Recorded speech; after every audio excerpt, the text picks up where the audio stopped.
Welcome back to the Brighter Side of Blue, our worldwide podcast coming to you almost live from Columbo's Cafe and Tavern in Dogtown, home of the Seabo's Pizza and daily lunch specials. Mm-hmm. I'm Danny. I'm Tommy. I'm JJ. Producer John. Producer John in the house. Shit. Hey, you know what? Speaking of pizza and useless information, did you know, JJ, that Americans eat, on average, 18 acres of pizza a day? I did. You did not. How'd you know You that? told me earlier. Oh. 18 acres of pizza a day. That's pretty amazing. That's crazy. That's sick. It's sick. That's a lot. And that's only in America. That's a lot. I know they're usually on around 4th of July, they give some useless information out about how many hot dogs we eat, and that's pretty impressive, Now, too. that makes me sick watching Joey Chestnut. That's a terrible. It's on ESPN. It's not a sport. And they say the stench is horrific. Right. Oh, dude. What do you mean? Of Joey or the hot dog? The hot dogs and everything. That is nasty. Yeah, it's nasty. That is nasty. Yeah, how's that on ESPN every year? It's just it's so This guy's made a disgusting. living doing that. It's crazy. Well, he got canceled this year. He just had another competition. He just No, he won. wasn't disqualified. He backed some kind of like Fake meat or something? fake meat thing or some kind of other hot dog, and they canceled him from the. So Nathan said you're out. You're out Well, because he just was on the news because he just did another one recently. But probably wasn't Nathan. He was on. He had 83 hot dogs in 10 minutes. They did one on Netflix. Sal's auntie in the house from Crown Thank you, Sal. Packaging, soon to Appreciate be it. a sponsor. Just says he ate 83 hot dogs yesterday for what? No, seriously. If you speak up in the audience, you pay. So give him our Venmo, Sal, and Crown Right. Packaging. Welcome on board. You support the wave, Blue Wave, Crown Packaging. Come on, baby. well, the other thing we want to encourage people to do is like, subscribe, all that good stuff, because that really helps us out. Whether it's a short, whether it's the show, the comments, or we're getting some great comments. What's really neat is, one of the things we wanted to do here was improve relationships between, some of the people over the years that we've dealt with, and it's funny because some of the comments remember we told the story about Stump, who was driving that car around, and we were doing the Dr. King sting in his car. Yeah. Well, we got a comment from his bunkmate in prison saying that he used to tell him that story about how he took the car, and so we got and then last So he's week, listening to the show the in prison? bunkmate is he listens to the show. He's just got a lot of time to do that. No, I mean now he's out, but then again, and then okay. last week we told the Nate Williams story, Yeah. where Sal Cira walked in and he wouldn't tell us his name, and I was like, "Hi, Nate." Hi, Sal. Well, he commented he said he thought that the segment was very hilarious, but he wanted to correct me that he was not associated with Jerry Lewis Bay, and I told him I corrected on the show, so he's not related. Okay. He was fine with the segment, but not that, and that was cool. And the last one that I found, the last one that I found good was on one of our particular shorts that was kind of funny. A kid that follows us, his name's Tyler, Mob History Family. He's into mob stories and stuff, but he's commented on some stuff, and by his picture, he's a young, good-looking black male. And he put on his comments that he says, "I never knew ex-cops could be this cool and funny." Yeah, And that one was right. That was I like kind of that. cool. Well, on that same note, the kid that we put on earlier on one of the shows, the Big Purple, wrecked his car and put to a little short. Right. I am in touch with him. and That's great. He says, it's a long story, but he's like, that was me. So I talked to him. He's actually trying to work with us, but and not getting spiked anymore. But that was his I'm little tired of getting spiked. show. But he for him to follow the show or follow that is kind of funny. That That's is cool. Yeah. Turn his mic up. He said he knew, Yeah. This is you how guys it don't goes. talk into your mics. but he goes, when I told him that, I told him about the podcast. He goes, that was you guys? I'm following you guys. Yep. And there was the Don't Chase Boys. Those Chase Boys, yeah. And so now JJ's working with these guys to come up with a solution to where the slideshows don't bother downtown and the normal streets. They used to go anywhere they could go. So JJ's been working with them and trying to get them a location, or they're getting their stuff. Allegedly, I've been working with them. Okay, But really? I'm not sure about this. But So yeah. we'll see what happens. And We they've have- It's been been good. Go ahead. We've had Kelly Chase and the No Chase boys on the same show. Oh yeah. Kelly and Chase then- coming up. Yep, that's what's coming up. So on later on the show, The comments. Getting back to the comments. I mean, should we be offended? Somebody. Somebody called us some tired ass boomers. boomers. And there was all the fantasy. It's when all it's that fantasy shorts that you do. Yeah. And that's the boomers. He thing didn't come like out, them. yeah. He didn't like. He The called us some boomers. tired ass boomers. That's all we And need is Turns he- out Are we Yes. boomers? you and producer John are boomers. We are. We're Gen yeah. X. We're first year Gen X people. We brought on. We started the Sissies. Gen X. We guys are started the Gen end of X. it. Makes a lot of sense. Soft ass. Gen X ain't soft. I'm just joking. They drank out of the hose, bitch. Our moms were our car seat. They just stuck you in Oh, their yeah. lap and they just held on. Yeah. You knew you weren't going anywhere either. No, Your mama- mom just- mama had Yeah, us. they had you, dude. I came from a family of 5. We drove in a sedan to Florida every year, and there was 5 kids with one back seat. I was the youngest. They stuck me up in the back window. I laid in the back window. Yep. Catbird seat, baby. Is that crazy? That's all the way? funny. Yeah. Well, they let me down once in a while. Once in a sunburn? blue moon. But yeah. Unreal. Nope, either your mother or one of your older siblings was your Just car hold seat. on to you, yeah. Just grab Car it. seat, Hey, yeah. we hit something at 50 miles an hour. Just hang on tight. Yeah. We always did the arm over. Right. So- when you break, I know you don't get in arguments with naysayers, but will you just comment back that there's only 2 tired ass boomers? right? We're Gen X, No, and let's not get into we're that. Gen X strong, Oh, you missed us by a year. Big deal. huh? You barely missed us. It's all right. Gen X was. I got to say that was one of the best. We had better. Could we had you better. scoot- You know the, Can you scoot over? Which way? I don't know. Away, because what happened? tired ass boomer. Oh, you know, because did you want to Yeah. get a different camera than him? Yeah. You Hey, guys share Jack. cameras. How much is it going to cost to get him on a separate camera? I don't want him up in my business anymore. Two more grand. Everything's 2,000. Everything's 2,000 with Jack. 2,000. Yeah. Unbelievable. Tommy, what are you doing here? Producer John. I called producer John yesterday. Freaking out. Did you know this, JJ? No, I have no idea. Me and Tommy always talking about 7:30 in the morning. We talk about the show and what's coming up and this and that. So I call him, no answer. Text him, hey, you up yet? No answer. I call him, and his wife Connie answers the phone. Hello. I'm like, I'm sorry, I got the wrong number. No, is this she is Marge Simpson? No, That's- she was. that's She how was it in the Marge waiting Simpson? room. Oh, okay. She was in the waiting area, so she That was sound talking like low. Marge Simpson. Oh. Go ahead. I'm sorry. That was my imitation of a tired wife. Okay. She was in the emergency. She'll She was in love the that. waiting area. Oh, hello. I go, I'm so sorry, it's the wrong number. She goes, no, this is Connie. This is Tommy's phone. I go, is everything all right? Click. And it just went dead. I'm like, oh my God. That makes sense. He never charges his phone. Well, then I start texting and calling. I call producer John, and producer John doesn't get up that early in the morning. But I said, something's wrong with Tommy. I don't know.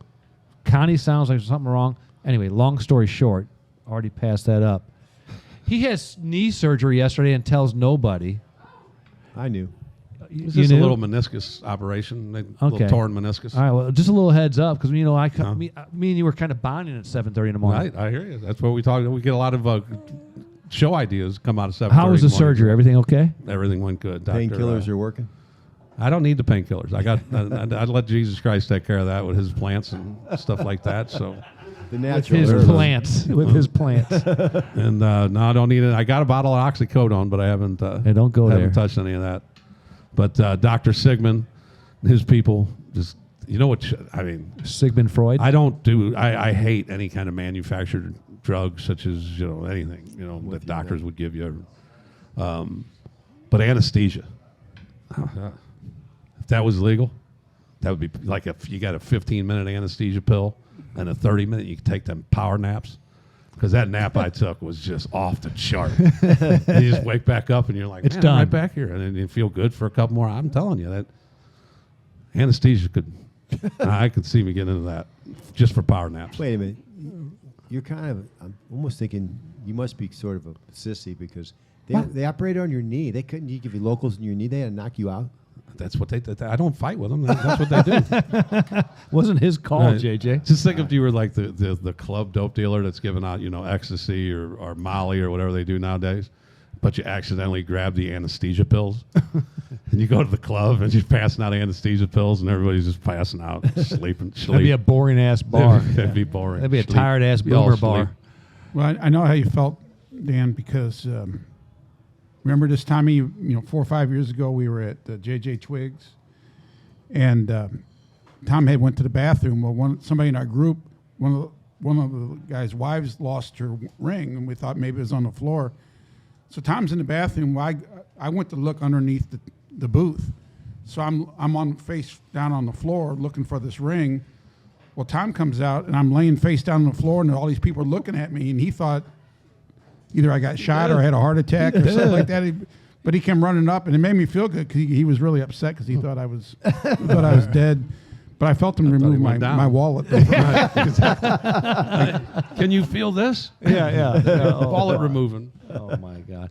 All right, back on point. JJ, do you have a Travis Brown update? Officer Brown was attacked at the peaceful protest in Ferguson on August the 8th, and he has not been conscious since. I'm not sure. Only thing I found out that they are bringing in a specialist doctor from out of town.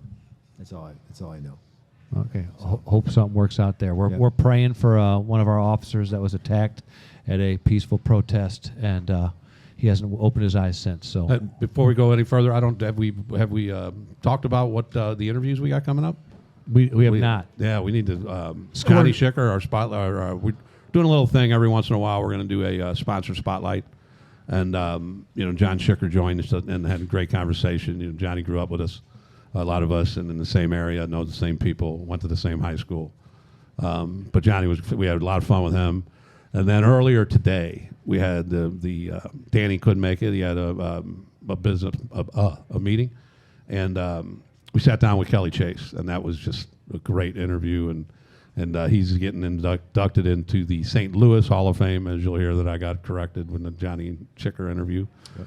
But he's doing that tonight, so we interviewed him early, and he had some great police stories and some stories about when he was running around with some of the police over the years. So stay tuned for those, and as always, if you're going to go right to one of them, just look below in the comments, and Jack will have it all detailed out of where to go for any of our content. And you'll soon find out that there won't be on this segment our normal JJ Zen, because John Schicker came in strong with a Zen, and so we put that in the interview, and then it was Zen off. It was a Zen off, and I think you'll enjoy that. Two good ones. Two very good ones. It was a close call, but we brought in a judge, and you all like a special judge we brought in, and She's a special woman. Yeah, and so it was a very good interview. I love the sponsor spotlight, and it was a good show. Because we appreciate all our sponsors. We appreciate them, and we couldn't do the show without them. And we want to do more. We are going to do more, which leads me to my next. Pimping is our next. This will release on Monday. And this Friday will be our first Federal Files. Federal Files. And that is going to be with Jack Riley and Joe Cronin. Jack Riley was the second in charge of DEA. And Joe Cronin raised through the ranks and ended up in some very special assignments over the years in Washington. And in some, they were privy to a lot of information that people seem to find very interesting. And our first episode is on the border.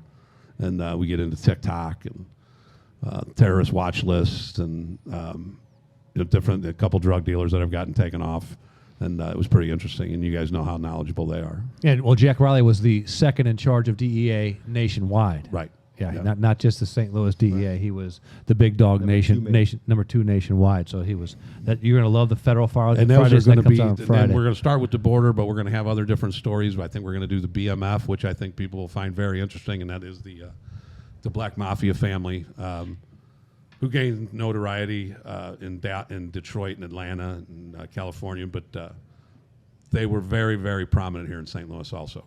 And we're going to do something on those, and they've got some other cases that, if you've been involved in the federal government drug trade, you might hear a story about you on the show. To keep a listen, because like I said, we're crossing over, getting a lot of viewership. We're expanding our viewership, and we're really excited about that. I'm looking forward to that. Do you have our favorite sheriff segment today, Tommy? I do. You do? Yep. John, can we play Sheriff Gray? You're not afraid of a gun, get one. Become proficient. Get a concealed firearms license and carry it. you need to shoot somebody, shoot them a lot. Stop the violence with the. Make it stop, producer John. Make it stop. I can piggyback. That was kind It of is good advice, though. It's Hey, something. Hey, we're just trying to drill in people's heads. And I teach that course. Producer John. Do you have a newsroom.com for us? Yeah, I've got a brief one. You know, and a couple of the old ones we talked about, like different forms of punishment and different, like the horse whipping and things Yep. like that. I love that one. Well, here's a couple from the Middle Ages, way back when there probably was not a court system or anything. But a couple of the ones that I picked out were the ass of shame. The ass of shame. The ass of Pickleballer? You keep it up, bro. Just keep going. All right. Hey, Jack, cut that out. I don't want to get beat up anymore. Well, The ass of shame. Okay. well what you, does you, that you were consist of? sentenced to the ass of shame if you were a woman who beat your husband. Oh, wow. So you had to ride on an ass through town, facing backwards, and then if the husband who got beat up didn't bother to like protect himself or defend himself, he had to lead the ass through town. All right, so let's go through the logistics year of is this. this? So if a guy in the Middle Ages took an ass whooping from his wife, the wife had to ride backwards on a donkey, Yeah. and if the husband didn't defend himself, put up a good fight, he had to lead the donkey through. Yeah, so it was a double. Who it was a arranged double- this whole so- thing? What I'm was it? so Was confused. Who thought of ran it? this whole thing? Who ran this thing? Was this like a? I think it was Grady Judge's like great grandfather. Where was this? And what year? Yeah, yeah. It just says the Middle Ages. I don't know. It's just it's like, Why all the questions? I don't know. It's, Now all of a sudden we're inquisitive. Yeah. but and some of them were like, I agree with it, though. if you got caught like being too like lewd and lascivious conduct, you with a woman. If you're a dude, you had to push her through town in a wheelbarrow, and people come out and throw garbage at you. Which might be. It's like Monty Python. It was probably, Yeah, Monty Python. Yeah. Bring out your dead. It was probably worth it if the gal was good enough looking. And Yeah. then, but the mask of shame were the ones that kind of intrigued me the most. So back in the old days, you didn't have to like rob somebody or shoot somebody or whatever. They probably didn't have guns. But anyway, you just had to piss people off, and they would sentence you to these things. So people used to have to wear these iron masks with different shapes on them. So like if you were a gossip, you wore a mask over your whole face. It had a long tongue on it. Like a giraffe tongue, like 21 inches long. When we talked about that last week. Yeah. And You then can clean your own ears. if you stuck your, if you're a person who stuck your nose in your neighbor's business, you had to wear a mask with a huge nose on it. And then if you had to, if you behaved like a pig, you would have to wear a pig's mask in public. In the Middle Ages? In the Middle Ages. So I'm glad I missed that, even though we're boomers. We You probably guys missed barely it. missed it. You guys barely missed it. You were a couple years away from wearing I a heard stories. mask. I heard stories. Anyway, Where did you get these masks? Just Johnny Brock's? no, they, the constable had them for you. That's wild. I'd rather do that than go to prison. Yeah, you don't have to go to prison for any of Those that. are petty crimes. That's your newsroom.com. All right. Very what do you got, Tom? I got the Rivermen Cigar Company, Yeah. well, Dan Ponder, Yep. new sponsor, and they've got an event coming up on September the 28th. It is called the Outdoor Rolling Event, and it's the 5th annual, and they got music there, and we'll give the address first. It's 8984 Watson Road in Crestwood, and then again, it's on September the 28th. They have cigar rollers coming in. That's awesome. The cigar roller is a guy by the name of Jay London, and they also have it's getting catered, and the caterer is Cedric the Entertainer. Everybody Oh, knows yeah, Cedric yeah, the yeah. Entertainer. It's his daughter. Wow. So she comes in and entertain and caters. They have an outdoor they have an outdoor band going. Hand rolled cigars from Cuba, and it's a nice event. So and I Is know that a lot legal? of- Cuban cigars? I don't know. I Yes, think you the can guy's bring- from you can bring Cuba. him I here think now. I think Okay. you can bring the Cuban person here, just not the cigar. No, with no, them. you can bring the Cuban cigars. Oh, can you? Yeah. Okay. But they hand roll them right in the lot there. All right. And they've got cigars anywhere from $3 to a couple $1,000s, All right. high quality. Police family. The Ponder family's been in the police department for a couple hundred years, I believe. Their father. Their father or the brother, Brother's and I still think on. they've got an uncle. But yeah, go out and see Dan there at the 8984 Watson Road, the Rivermen Cigar What's the date Company. I'm going? September 28th. I'll go with you. Yeah, I think we go down there. We get a picture taken, roll, Nice. get a With some couple cigars. Let's Yeah, do that'd it. be awesome. I'm in. Let's do it. I'll go. We'll bring Placky with us. Yep. Placky, you in? Placky just gave a thumbs up. He's down. He's down. All right, we're going. He's driving. Right. Got a bring nice- bring that got a nice F-150 Schicker Automotive. Lightning. Right. Bring that F-150 Lightning. We brought that to lunch one day. I don't know if Yep. we got somebody in trouble, but we did. John don't care. You know what? The other thing we're going to have fun with is the Guns and Hoses. Steve Holly and Steve Guns. Holly. Talked to Steve. We talked a little bit about it with John Schicker. Steve Holly's just, as you guys know, he's Jerry Leshock put him on the Mount Rushmore of Guns and Hoses. So it'll be neat working with him for the event. We're gonna get with his people. We're gonna have some more interviews about this with Jerry Leshock and Steve. Hopefully, some of the fighters coming up, and that's going to be a lot of fun. The big event the night before Thanksgiving, and My favorite four of night. us are going to be down there, baby. My favorite event. Is it? Oh, Guns yeah. and Hoses? Oh yeah. Yeah. It's I have to do it every year. It's awesome. You That'll should, be fight, you fun. should fight in it before you retire. Yeah, I I f- need to do that right now. I fought it Being in a boomer, 2000. Being a boomer. I'm undefeated. I had my son fight. That was good enough. Want to know? You want to know? I'm 1-0. Why would I go back and try to go 500? I hear you. Right. I think what we're going to do is Hey, she was tough though. who's Oh, yeah. Okay. No. All right. that? There we go. No, I'm sorry. I take There that. we go. Cut All that right. out because he had the balls to step up and fight her. I don't care what he said. Yeah. Everybody wants to. The good thing about Guns and Hoses, or the funniest thing, is the night of. Everybody wants to fight next year.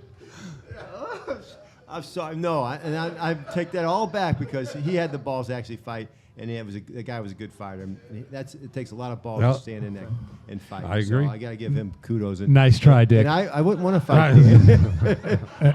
Danny's. Nice try. Keep it going. We got a full-fledged war going on. You are so fucked. So This don't is great. Hang in This there. is great. Jack, I really do need you to cut all this shit out. No. Nothing. Cut No, out. I don't want to criticize anybody that fought. Anybody that fights in Guns and Hoses is a stud. Right.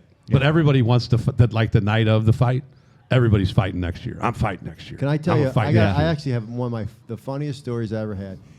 I was a pro. I went to Guns and Hoses for the first time. For those listeners in Australia, you were a pro, which is a rookie police officer. And I was there. I'd never been to it. That's back then. You could smoke in the hallways. It was Oh, just yeah. crazy. Yeah. There was more Shit. fights in the hallways than there was in the 100%. So I'm standing there, and this little skinny black kid came up to me. I don't know why. I mean, he came up to me like panicked. He goes, "Hey man, there's a guy there. He's threatening to beat my ass." And I don't know what the kid did, but he was like panicked. And so all of a sudden he turns around and goes, "It's him right there." And he points to this kid, this guy. This guy walks up and lays him out. Right in Punches front of you? him Right in front of me. You know what I did?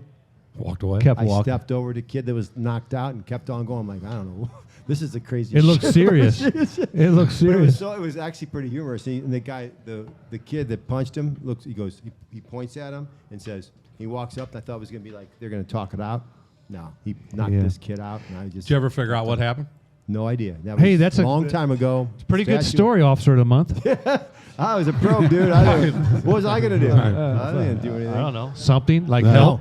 He got help. Serve and protect. I don't know. Fuck. Somebody You else. too. Hey, that's a great mixing hit. some shit. Some You free too. shit. Come to Guns N' Is that Roses not this a- week. Is that not a good story? Right. No, I think it was a horrible We're trying story to- of a kid We're just- trying to promote Guns and Hoses, and you tell a story about About somebody getting fight- laid out in the yeah. hallway. I can say this. Yeah, come That- on that's down. why- Get knocked punched him, in the guy face. that knocked him out, I know wasn't a cop. This is why Johnny Schicker's not letting Melville do the commercials. What are you going to do? Come on down to Schicker Automotive. Buy from Right. Schicker Ford. They Right. break down before you even get home. Right. I mean, you're out. I definitely regret that last Right. story, dude. We That's all right. finally found something that JJ said that we're actually going to cut out. Oh no. I think we should cut that one. Why? All right. I don't know. There you go. Statute of limitations and stuff. And I was as green as green can be. Well, you know what? That one kid. You know who he should have ran to? Not me. Corby Corby Campbell. Corby Security Group. Corby Security. I don't know. That would have He wasn't taken even a some. policeman yet. But That would yes. have taken some talent, to squash the beef, because there was obviously that guy Dude, would have beef. There was fights in the hallways all over. I mean, in the lobby or whatever you call it. So, yeah. At what Cool point? At concourse. what point will you just learn? Never. Right. A little bit of we have 4 different high schools at the table, and when Johnny Schicker was here, we another DeBerg Cavalier. We're going to end the segment And I know we don't have to end it. You always have a couple more things. Well, I was going to pimp Corby Campbell Security Company. Oh, before you kept saying there was a And million he just got fights. interrupted. But yeah, you can get a hold of Corby at campbellsecuritygroup.com Yeah. for all your security needs. For our business, very specializes in business and personal security. And so, yeah, Corby's a great sponsor, and we'll be having him on as part of the sponsor spotlight too one of these weeks coming up. So yeah, And thank you for supporting us, Corby. Hey, JJ, don't go anywhere. I got something for us. No. I thought I got fired. Go ahead. So you're unbelievable, by the way. But little English. We have Melville High School, DeBerg, Southwest High, Longhorn, CBC Cadet. On the lowercase I, no help from the audience. On the lowercase I, what's that little dot called? Southwest? No, I don't know. Okay. Just if you don't know, you don't. CBC. the dot, Okay, that's what I'm referring to, but it has a name. You know it. the dot, Okay. the dot above the I. Okay, you're wrong. I bet you more Melville, people understand mine than Period. No, the periods Oh. concludes a sentence. I know, man. You know, like when a sentence is done. But that's the kind of. I don't know. I have no idea. Okay. It's called a tittle. A tittle. So when you It's called a tittle. Tittle. It's called a tittle. I like it. And plus, I like saying it. Everybody That's a loves good name. tittles. But it's also accurate. It's called a tittle. Tittles make the world go round. Hey, baby. yeah. You know a pickleball. You know a pickleballer would know that. Everybody likes it. JJ So didn't- right now, everybody and Tittle. all our listeners, all 14 million of them are Googling. It's called a tittle. that was a tittle twister. Yeah. That's it. Enjoy good. the Tittle show. Twister. Enjoy Kelly Well, we got all Chase the and Johnny chases Schicker. coming up, but I did forget to end the Kelly Chase interview the way we normally do it. Do it So now. we might as well do it now. And the communities that support law enforcement are a safer place to live. Enjoy the interviews we have coming up, and we appreciate all your support. And we're out from Columbo's Cafe and Tavern. Peace. All right, welcome to our interview with St. Louis icon and blues icon Kelly Chase. Kelly has started as a young. We just give some highlights of Kelly, just of what he's done in his career. He had 20 back in 1990 with the Peoria. We know what you mean. Peoria Rivermen. He had 20 goals, 34 assists, and 406 penalty minutes. Yeah. No, hey, that's a successful season, and played under Coach Pop Player, Yep. which is cool. Yep. And Let me take that. and then he broke into the league in 1990, 89 and 90 on a Blues team that featured his dear friend Brett Hall, Adam Oates, Paul McLean, Ron Brindamore. He had 458 NHL career games, 345 with the Blues. In 2017 career penalty minutes is 55th on the NHL career list. And I think what's really what epitomizes Kelly the most is in 1997 and 98, he won the King Clancy Memorial Trophy, which is given to the player who best exemplifies leadership qualities on and off the ice and has made a noteworthy humanitarian contribution in his community. And I think that really exemplifies who you are. And it's such a pleasure to have you here after you just you look great. Everybody knows you've had a battle here recently with cancer, and you whooped that like you whooped a lot of things in your career. Well, thank you. Yeah, it sounds nice and those are some stats that probably don't get you into the Hall of Fame. Well, it gets you into the St. Louis Sports Hall of Fame, which I'm grateful for, but it doesn't get you in the Hall of Fame. But I think it's not. I'm an example of not what you're capable of, but more what you're willing to do. Because a lot of people are capable, and it's not what they're willing to do. And I think, for me, I was very fortunate. I got to play in a city that I become identified with as a blue collar city that I love. I love the people here. I love the community aspect of it, and so it fit for me because of where I'm from, and it also I was fortunate to come into a time where it fit the style of play that I played, So for me, I played with so many great players along the way that have helped my career. You can't begin to thank everyone, but for me, it was a real blessing to be in St. Louis. Right. And over the years, the police and the Blues have had a special relationship that we've mentioned on other shows, and how cool the players were with. It wasn't like we hung out all the time. Our players hung out with policemen all the time, but when they did, they had a lot of fun. There's a lot of good stories about it, and there's also a lot of good stories about your interaction with the police that worked those games. Well, let me start by saying Mr. Shanahan owned the team, which is probably one of the greatest owners that ever owned this franchise in St. Louis. Okay, so Mr. Shanahan had it ingrained in us about giving back to the community, and part of it started with the police officers. Now, he knew he also had a young team with 17 single guys on it. They're going out a lot and having a lot of fun. And he said, listen, it's important for you guys to understand and identify what's important in this community. And he was beloved by the community, but also by the police department, who he had a soft spot for. So for us, it was real easy. We started out, I remember the first event that I did was with the Major K Squad, and we did it at the Blue Liners Club down in the old arena. And I just remember going in the arena club and being amazed because we weren't allowed in there after games and stuff like that. We weren't allowed to drink in our hotels or allowed to drink in the clubs at the rink. I remember going in there and being mesmerized by the old and the cool of this old structure, and then meeting the people that we met, and we were able to help the Major K Squad. And then when they start presenting you with some of the things and the successes that they've had through the Major K Squad and the money that you've raised, then you start to follow it a little bit and go, man, I wish there was more we could do for these people. So that was kind of the start of it for me. And then my father passed away when I was really young, and my mom remarried, I guess, 11 or 12 years later, and she married a police officer who was the head of undercover in the city police department in Saskatoon, which was a long way from where I grew up, but also then became the head of internal. And he was just this unbelievable guy. They called him Punch. So I've had that in my DNA for a long time. So for me, it was pretty easy for me to go, step into what I was doing in St. Louis and know where I'd come from. That's an awesome Punch, huh? Yeah, Punch. That's a good nickname for a policeman. Yeah. It wasn't part of your greatness that you kept Brett Hall out of trouble?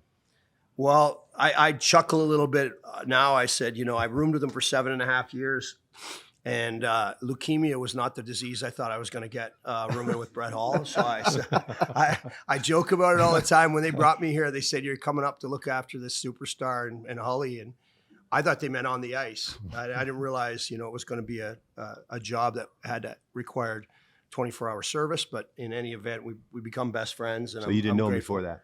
I didn't know. Well, I mean, I knew him from camp, and I went to right. the minors. But I mean, and you look, Twister and I were very aware of what our role was when we got here. So it wasn't, again, we knew what our role was. I like to call it, we like to stop the bullying, and people, the tough guy, it's kind of a bully. It's not. It's really, and you guys know yourself because you've been in these situations. Usually the calmest guys in the situation are the guys that have been there. Absolutely. Okay. And so when guys get loud and the temperature rises, you get calmer. Right. Like, and these guys that mouth off and talk about, how tough they are, and they're usually full of shit. They're usually like, because you get treated as well as you let people treat you. Right. So at some point, when you get to a point where you've had enough, you can call that out and say, okay, I've had enough. Which pisses me off about the way police are treated right now, because you have these assholes that run around shooting their mouth off half the time. They have no respect for anybody. So when I was growing up, I respected my first and foremost, my parents, and then it was the police and my school teachers. And lo and behold, if my teachers or the police got to my parents before I told them what was happening, the ass kicking was coming. That whole thing about I survived the wooden spoon era. It was way worse at my house than a damn spoon, and you just didn't act disrespectful. Like, right. I mean, and look, you guys know you're not always in the right, but there's an authority, there's a misguided authority status now, and it pisses me off because the whole defund the police and all this shit, it drives me absolutely nuts. I can't even listen to people when they talk about it. It just pisses me off. So I don't have time for that part of it. I know how important it is and how important order is and structure. And if I didn't have that in my life, and it's funny because you've seen a lot of people that are, aggressive. They don't have, maybe they grow up and they don't have a chance, or they're not given a chance, or it's the only lifestyle they know. And you guys have all witnessed that. And yet you can have a compassion for that because you guys understand it. And it's funny because my mom, who I'm sure she got this quote from somewhere, but she said to me, it's funny because people never realize the violence that you went through to become this gentle.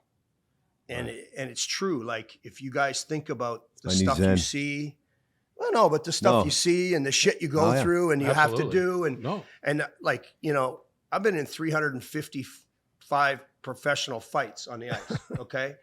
Like, you think some guy mouthing off in a bar is going to bother me? It don't bother me. I just either ignore him, or else if he confronts me and gets aggressive, I know what I'm going to do. I'm how to handle walking away and how to handle where they're going to beat the shit out of him. I might. Right. But I also have this sense of, I understand it. Right. And that comes with experience in police work too. 100%. And Jerry Layshock often mentioned that the boxers, a lot of times boxers, just like you said, their temperature doesn't rise right away. They'll take, but there is a limit to everything. There's no question about that. Right. I'm a living, breathing example of that. Right. And one of the, so you had the eras of the barn, and then the Enterprise Center, and then the barn. We all, as police officers, we always remember Jack Billings and Jim Long. Yeah. And tell us some stories about them and what you remember about them. Well, we had a little incident. I'm not going to talk about the whole incident. We had a little incident downtown where we had. I got punched in the mouth and lost some teeth, and I was getting out of a car when it happened. A guy had punched a valet kid and punched me and punched another guy on the street. Of course, I got out of the car when I lost my teeth, and I ended up in a fight, and Shanahan came out of the bar, and anyways, we got this thing all squared away, and then these fellas were suing us, so we had to go, and they gave him Susie Matthews said they said they needed a team picture to identify which players it was that were in this altercation. So she gave him the year before photo, and poor Jeff Courtnall's in Vancouver or something. He got identified. There was a bunch of guys identified that weren't even living in the city. But anyways, there was just me and Shanahan. It wasn't all these guys. So Susie presents the picture. These guys circle all the guys that beat these guys up, and there was two of us. And one guy had somehow lost his ear. It got kicked off or something. And anyways, so we're in this meeting, and you guys are getting depositions. And Billings is afraid we were drinking. And we were literally going to the team party, So they're interviewing us at the deposition. The officer's sitting down, and the camera's are in front of the officer, or behind the officer. And Billings is standing behind the officer, and he's so worried about how much we drank. And we weren't drinking yet. We were getting to the party. And how many beers did you have? And he's just giving me the two. And I'm like, I hadn't had any beer yet, but he's going to coach behind me, like to say, don't get yourself in trouble talking about what you did all day. Happened to be St. Patrick's Day, but we were going to the team party. So this is at 8:00 at night after we had practiced of the day, went home, showered, had dinner, and we're coming to the party. And he's two, and then Shanahan, he doesn't remember. And he's kind of trying to guide him to say, don't get yourself in trouble when you haven't been drinking, saying something stupid. And we weren't, so we didn't have to worry about it. But he got to Garth Butcher, and he goes, how much did you have to drink? The officer asked him, and Butch goes, I'm not sure. I went to dinner early, probably a case. and Billings is waving his arms, No, don't say a case. And Butch says, and the officer said, you had a case of beer before this fight started? He goes, no, I was drinking wine.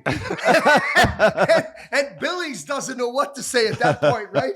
And as it turns out, Butch goes, but I wasn't there. And he goes, wait, pardon me, what'd you say? And he goes, I wasn't even there. And he wasn't there yet. He was still at dinner when this happened, but he drugged, Billings along far enough where he was ready.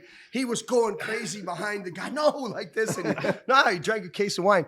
In any event, so we had a laugh about that for a long time. And he had his cigar going all the time on the side of his mouth. And he's like, that damn Butcher. But then, and Long one time, he was always, get out of here, Chase. What the hell happened to you guys tonight? You guys shit the bed tonight. God damn, that Hull's good.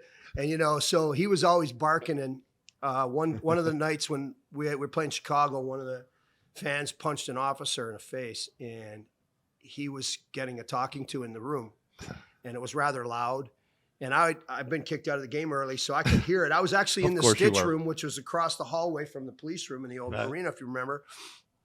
So I had my hand stitched up, and I could hear this hollering in the room. And I opened the door, and this guy from Chicago looked like somebody got a hold of him a little bit, which they should have, because he punched an officer. And Long turned around. He goes, "Get the hell out of here, Chase, and close the goddamn door." And I'm like, "Whoa!" And I closed the door, and I don't know if he went over and locked it or whatever, but I walked in on him, and he'd laugh about it all the time. He goes, "You'll come in here when you're invited."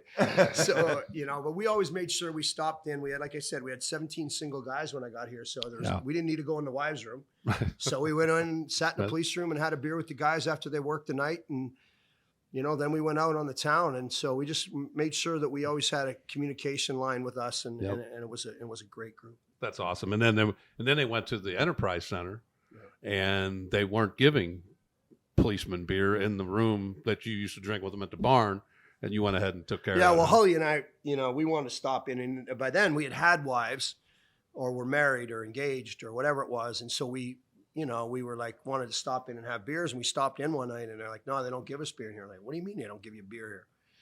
And then we, made a couple calls, and we addressed that fairly quickly. So. Yeah, you had a relationship with Mike Crusoe, rest in peace. Yeah. I know he was your buddy, and he loved you guys. And when he called you, remember the time he called you from the golf course?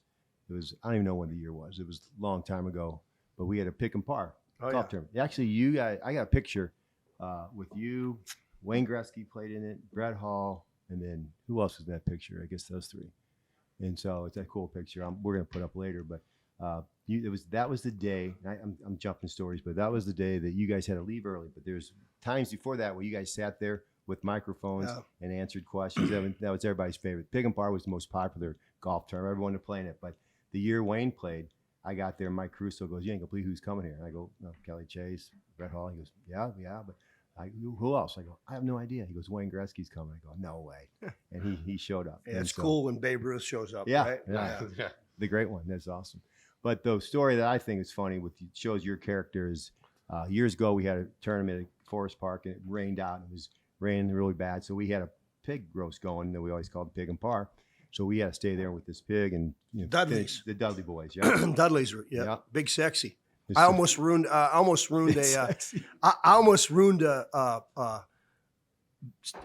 Dudley is doing. I'm going to interrupt your question for 1 second. I'm going to go right back. Dudley's in Cuba, Missouri, doing a drug buy, and I'm getting gas at the gas station. Was he working as a policeman? Right, he was working as a policeman, and I don't know what the hell's going on. They're doing some sting operation, but I look over and I see him. I go, "Hey, big sexy," and I'm yelling across the parking lot. And he sees me and he turns his back on me. I go, "Hey," I start yelling, "You're going to turn your back," And he turned around and gave me this stare. And I was like, "Oh shit." I got my gas, shut my mouth and drove away. And he called me later. I go, "Sorry, man, we're doing a drug buy." And here I am calling him out, I'm seconds away from saying, "Hey, what's with the cop thinking he doesn't want to talk to me?" I don't know. And I about blew it for him. But anyway, yeah, they did the pig roast, right? Right. Yeah. Well, then Bobby Plager was there for some reason. I don't think he was there for us, but he was for another term, but that got rained out. So he sees Mike Crusoe, and Crusoe says, "Hey, come on, see the boys. We're underneath the pavilion. We're having a few beers, and we're roasting the pig." So he holds court like he does. Yeah. So we're all sitting around. He's holding court. We're all sitting there listening. And he's telling stories about when he coached you guys in the minors. Yeah. Those are some classic stories, by the way. But he says, I'm going to call him right now, see where he's supposed to be in Canada. He's supposed to be coming home. So he calls you, and you answer, and you just got off the plane to St. Louis. Yeah. And he said, he just got off the plane to St. Louis. I go, I guess he's not coming. He goes, "No, he's on his way." So you came down and you sat with us for hours and just told stories, and it was classic. My wife and I must have been arguing, so I didn't want to go home. I don't know what it was. Well, but when Bob Plager calls, you show up, though. Bob Plager, I can't tell you. I don't think I miss anyone as much as I miss him. He's the reason I played in St. Louis. Him and Patty Janelle signed me out of Saskatoon because I wasn't drafted. When I went to the minors my third year, he told me, "Look, there's a lot of good players down here, and don't pout because you're down here. You've got this Emerson kid who's 3-time runner-up for Hobie Baker winner. Don't waste the ability to get yourself back up there for good." And I quickly realized how good Nelson was, and kind of give him the puck and meet him down at the other end. And that's the year I had the 54 points or whatever it was in Peoria, 20 goals. And the reason that I did was because of him. But Bobby Plager gave me all the opportunities to get those goals. He put me on the ice in key situations. We won the cup, in the semifinals, we were down in a game.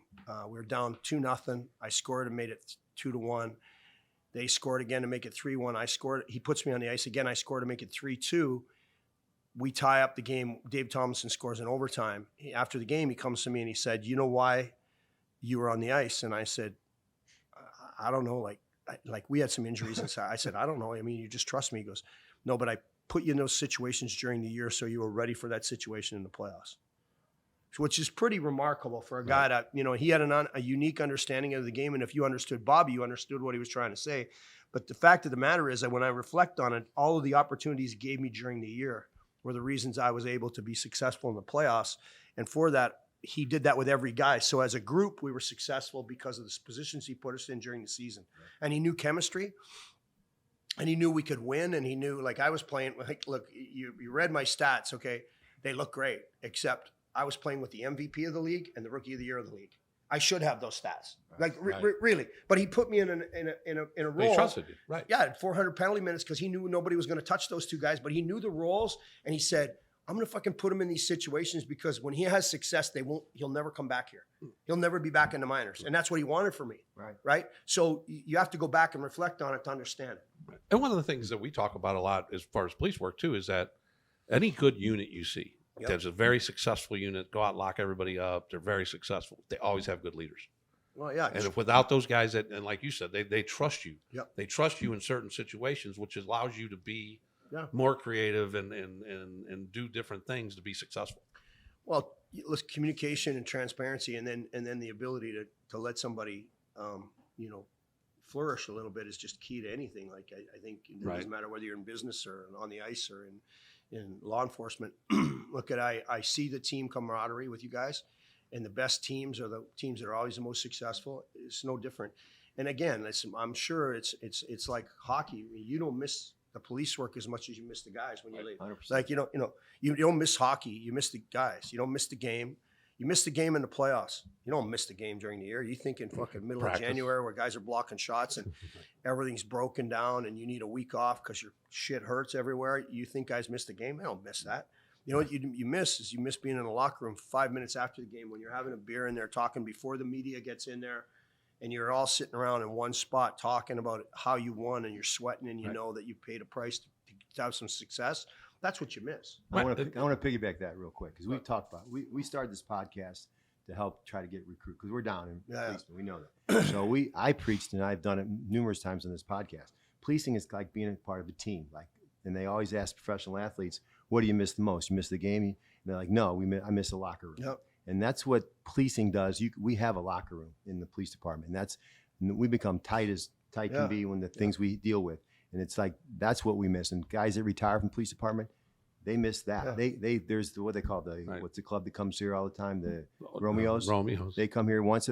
All the old timers, they're legends in the police department. They go every Thursday or every third. Retired old men out eating out. They just want to meet up. Is that what it is? So they call themselves the Romeos. Right. Oh, but that's what it is when you become a policeman, and that's what we're trying to push here and trying to hope that we help recruiting. And I've always said athletes say the same thing you just said for us. So you just and how much time we spend with each other. Well, that's because you don't. I mean, you spend more time in hockey than you do with your family. Right. Exactly. Like you really do, and it's the same thing in the police force. And look, the reason guys go back to war consistently after all the shit they got to go through is because they miss that team camaraderie. 100%. Right. So there's a sacrifice to be made, as I said, in everything. And again, I think there's more people capable of doing things than you can imagine. But what's their ability to say, that I'm going to do it? They're capable, but are they willing? Right. And then when you're willing and you have that camaraderie of guys, that's when that they have the same concept, Mm-hmm. right? Yep. You always flock to the people that think like you, and they have the same goal. But the next thing I want to get into, and our boy Bubba just walked in, but he was part of Bubba goes by Gary Worm, and you and Holy put him up to a prank on a former teammate. And tell us a little bit about that. Yeah, we had a little fun with Jimmy Montgomery. So someone had cut Jimmy Montgomery's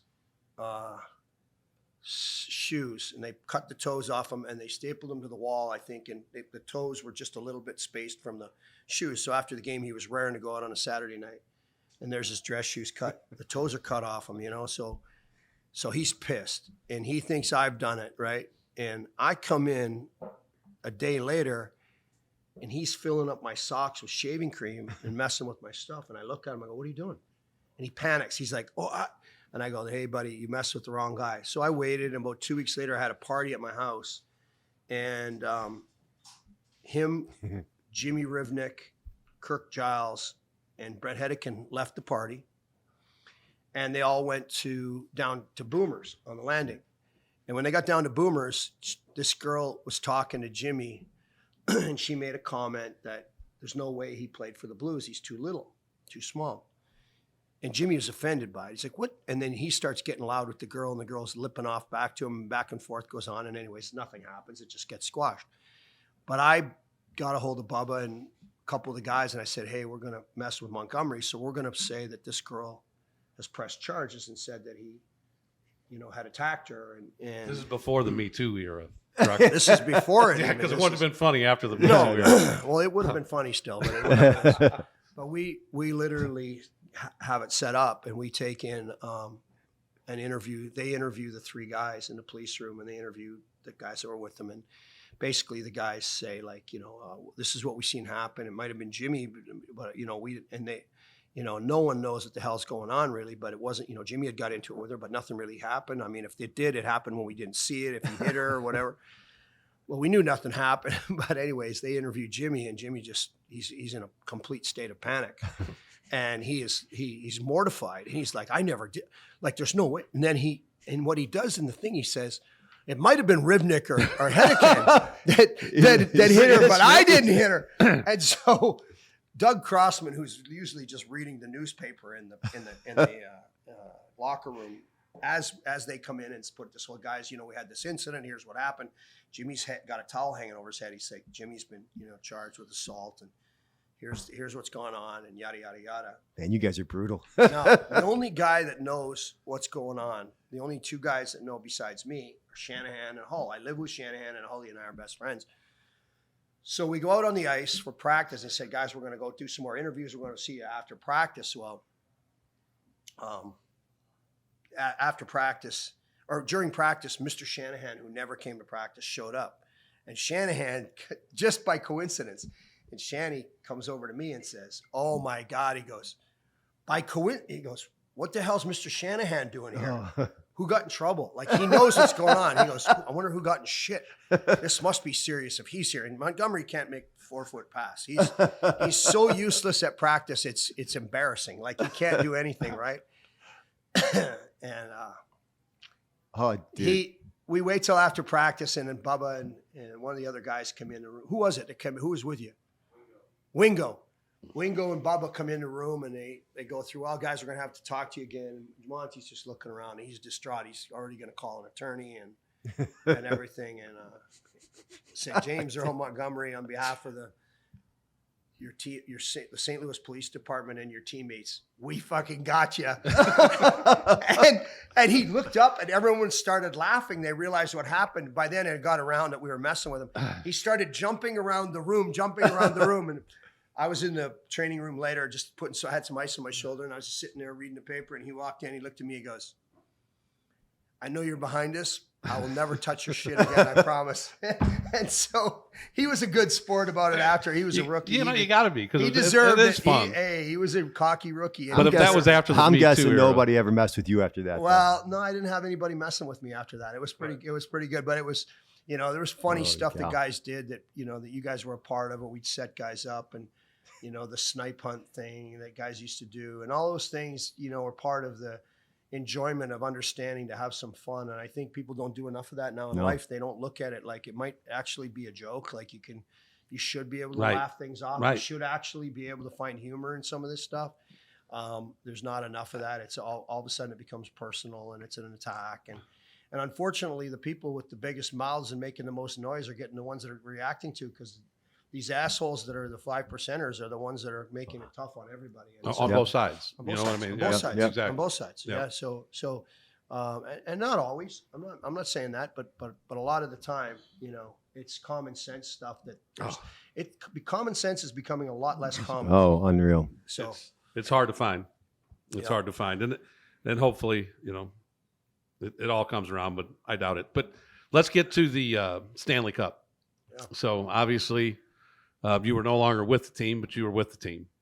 And tell us about that night. What happens with Well, I what was do still you do working that for night? The team, and when we win the cup, obviously the city's upside down and stuff. But when we get back, there was dinner or breakfast, whatever food at the Enterprise Center, right? So I'd been to, so went to Obie Clark's, went back to Enterprise. Guys are there, the cup's there. Bobby, of course, I'm with Bobby and Alex Steen, and we're having drinks. And they said, "Where are you going?" And I said, "I'm going to Obie's." And it's like 4:35 in the morning. Now, Channel 5 had been there or whatever, interviewed at midnight. And so now it's, 5 in the morning. I'm going back to them. They're like, "Are you serious?" And I'm like, "Yeah." So I was at Obie's kind of by myself for a while. Me and Jimmy O'Brien and everybody had leaned out, and they came in to do the 6 o'clock news. And I was sitting in the same chair. And they were like, "Are you shitting me?" So I did the news, and then my kids had come down to Enterprise, when we had the cup down there, and guys had brought it in, and so then I just stayed there. The day started getting deeper, and Steen calls me. He goes, "Where are you?" I said, "I'm still at Obie's." He goes, "You got to be kidding me!" Now I don't know if he went home and slept or who did what, but I didn't go to bed. And then he came over there, and I said, "Where's the cup?" He goes, "I don't know." And I go, "How the hell do you know? You won it. Like, you don't know where the hell the cup is." And it's like, "No." I said, "Find where the cup is." So he calls Caruso. Caruso said Tarasenko and Pietrangelo were getting family pictures taken with it. I looked at him. I'm like, "Really?" And he goes, "I'll get it." So he calls Caruso, "Get that cup over to Obie Clark's." So when he got it to Obie Clark's, he brought it in the basement, and there was this Brentwood Police Department there. So Steen did what he always does. Now, by the way, what a hiring that is by the Blues. You're getting a guy that loves law enforcement, loves the Blues, loves the city of St. Louis, has a real passion for helping people. So he does the right thing. He's got the police officers and the people that are important, and there's at OB's, and they get pictures with the cup. And Caruso goes, "How are we going to get this thing upstairs?" And Alex said, "I'll tell you how we're going to get it through upstairs. Give me that thing." And he walked up the steps, out the back door, and right through the crowd, and was packed in the parking lot. That's awesome. Right through that with everybody. It's one of the unique pictures. I think there's guys that have video of it, and you should ask people to send videos of it. It was epic. And then came in the front door and set it down. And of course, Jimmy had closed the place down, and him and Joe had made sure that, if people were coming in, they called the Brentwood police got down there. Brentwood police and said, "Okay, nobody's parking in the parking lot. Let's get this place." It was packed, and it went on that entire day, night. I don't know what time I left there that night. And then we were going to another party, and I got home. I told my wife, "I'll pick you up." And I hadn't been to bed yet. And she's like, "You haven't slept in 48 hours. It was 2 nights. I went through the night.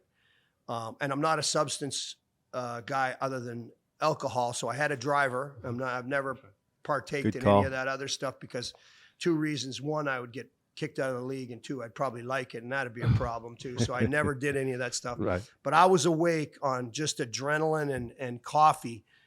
And I got home 2 days later. My wife was like, "Let me shower." I said, "Babe, we don't need a shower. We're going to get sprayed with beer. Let's go. She goes, "I'm showering." She goes, "You should consider having a shower." And I laid down on the bed, and it was 8 o'clock at night going to the party, and I never woke up till the next morning. I was so pissed off. But that would have been 3 nights in a row that I was awake with partying with that cup. And I remember Mike Shannon, who was beloved in St. Louis and loved the law enforcement, also said to me, "We won all of these world championships, World Series championships. They've won a Super Bowl, but there will be no party like the one you guys have when you win the Stanley Cup." And he was right. There was no party. And the fact that we had that big party, that big parade, and all the stuff that went on, and there was no shit in the city. No. Is a real. Honestly, it was such a high in the city. People acted the right way. Police had very little problems. Nothing was on fire. Nothing was on No. fire. Right. Nobody tipped anything over. Right. Nobody acted like Yeah. an asshole. It was just, Right. you know, it was a bunch of people having was a just large common amount of sense. fun. You know, Common sense led fun. by your best friend Holly. And He Holly was having a great time. ball. Yeah, Doug Armstrong wanted me to get on stage and get him off the stage, and I said no. And he's like, Army goes, Chaser, I think so. And I said, but he's got a wife. She wants to get him off. But I said, you know, he's waited his entire life for this. Well, a Just lot of leave him. guys, And I he, mean, and he it's- thought, well, he's going to be embarrassing maybe because he's had a few. And I said, Army, leave him be. People are going to love him. People Right. love him. Right. Just leave him be. And sure as shit, you know, the We whole went blues, we went baby. blue, and I mean, it was great. And I mean, we laugh about it to this day. Him, But and it I. was He's the in town right now. youngsters. We laugh about it. You know, the youngsters on the team that were just on the team, and then everybody that's played for that team Yeah. was just having the time of their life. 100%, because we knew what it meant to the city. Like, it was important to all of the players that played. We're no longer a team that's never won, and that's important. That's huge, you know. I would like for every city to have that opportunity. I'd like for Buffalo to have that opportunity. Right. You know, those teams that What have about Toronto Football Maple Leafs? team, yeah. Well, Toronto's won before. They're going to keep whining been a about long time, 67. yeah. But you know, but again, like, you know, some of those teams, I'd like to see the Sabres win a cup. Yeah, You know, that'd it be was cool. good Washington won and Florida won and new cities winning. You know, but I got to tell you, like, once we did, everyone celebrated. The city, you know, you asked me earlier about places we went with the cup, and we went, you know, a lot of places and just sat it down and filmed people's reaction. But we went to Trattoria on the hill with the Comracks, and there was an older Jamie. gentleman that come in there, and Panger said, "Look at this," and we filmed it, and we have it somewhere. And this older man came in, and he was crying, and he couldn't stop crying. Wow. And I went over to him and I said, "Hey, listen, you know, like, are we, you know, you want a picture with the cup?" I said, "I'm Kelly Chase." He goes, "I know who you are, son." Goddamn, I can't stop crying. And I said, "Well, you want a picture?" I just told you I can't stop crying. And so, anyways, we looked at the cup, and then we chatted for a second, and I said, "Let's get a picture." And he says to me, "You know, I need a minute, because the last time I saw this cup, Jacques Lemaire was walking through. I was the usher at the door of the visiting locker room in the old arena in 1970 or 69. And Jacques Lemaire walked through the door of the old visiting locker room holding the Stanley Cup, and I couldn't believe it was that close to me. And I thought I'd never see that thing again, and here it is right beside me. Wow. That's a cool story. And so just think of what it meant to the city, Right. right? So Well- here's this older man that, you know, 50 years ago, 49 years earlier, watched the Stanley Cup go by him and thinking he was a young man at the time. Right. Now all of a sudden, he's 50 years later, he doesn't know if he'd ever see it. And there it is, and his team won. And so for him, it was extremely emotional. It was really cool. Jamie and Steve knew who the gentleman was. You know, Panger and I talked to him, and we did a lot of that stuff where they gave it to us to go and get footage where we would pick it up. Shit, we put it at Duval's gas station over off of Clayton Road between Hanley and Brentwood. Yep. And we put it on the corner just to get people's reaction. And there was 2 car accidents in about 5 minutes, so we had to move the goddamn cup. Bad 'cause move. People Bad were move. running into one another. Hey, we got him. We went down to the parade, and getting him down to a parade downtown is like pulling teeth. Him and his son, we all went down and went to Maggie's. Hung Had a out. great time. That was on one. I mean, my it, like Thursdays. I was going to bring that up is because I'll always remember the time with my son. Right. Because you just, I mean, it was just It was cool. cool. It was just fucking cool. Yeah, it was just something I like, mean- and there's never been a parade like that where there were that many people that deep, and then to have 1 million people down on the grass at the arch. It wasn't like the whole parade said, "Okay, now let's go down for the." Right. They had to stop people from coming down. There were so many people down there. Right. And I think on the Stanley Cup ring under the arch, there's they made there's a collage of rubies and diamonds, and it's basically a paying Tribute. homage to the people that showed up for that Right. under the arch for the parade. It wasn't Hall talking. It wasn't We Went Blue. No, it was not. But one of the other guys that's been very instrumental that has a heavy police background is Jim Mayer. Yeah. And Jimmy's been, he's had a special relationship with just about all you guys, Yeah. hasn't he, over the years? No question. I mean, NHL security, he's done a wonderful job. He's a vault when it comes to information. And I think I think, there was certain stuff you might say to Jimmy, you might say to Lieutenant Colonel Caruso, you would never say to Jimmy. Right. Because you could, there was two different personalities. And some guys, Caruso might give you some advice completely different. So you sort of said, okay, and then Jimmy, he would absorb it for a second, say, hold tight, I'm going to get back to you, but the respect I think was there for us, for both of them. Like Jimmy's been Gretzky asked me about Jimmy all the time. How's Jimmy doing? How's Jimmy doing?